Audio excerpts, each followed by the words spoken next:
क्या आपको पता है कि गाजा के मुद्दे पर फ्रांस ने आखिरकार किसका साथ दिया और क्यों? असल में ये सिर्फ इंसानियत या न्याय की कहानी नहीं है। इसके पीछे गहरी राजनीति, अंतर्राष्ट्रीय दबाव और फ्रांस के अपने फायदे भी छुपे हैं। पहला कारण मानवीय छवि को सुधारना। फ्रांस, जो खुद कई बार उपनिवेशवाद और इस्लामोफोबिया के आरोपों से घिरा रहा, उसने गाजा के लोगों के लिए सार्वजनिक रूप से हमदर्दी जताकर अपनी इमेज को सुधारने की कोशिश की।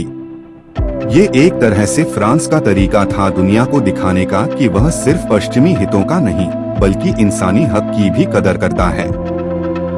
दूसरा कारण घरेलू राजनीति और मुस्लिम वोट बैंक। फ्रांस में बड़ी मुस्लिम आबादी रहती है, जिनमें से बहुत से लोग फिलिस्तीन के लिए हमदर्दी रखते हैं।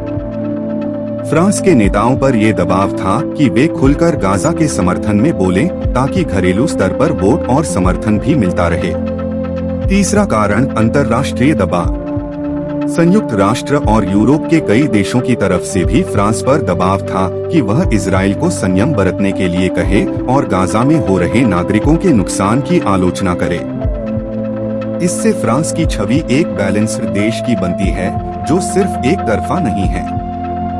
चौथा कारण रणनीतिक संतुलन। फ्रांस पूरी तरह इजराइल के खिलाफ भी नहीं जा सकता, क्योंकि दोनों देशों के बीच रक्षा, व्यापार और तकनीकी साझेदारी है।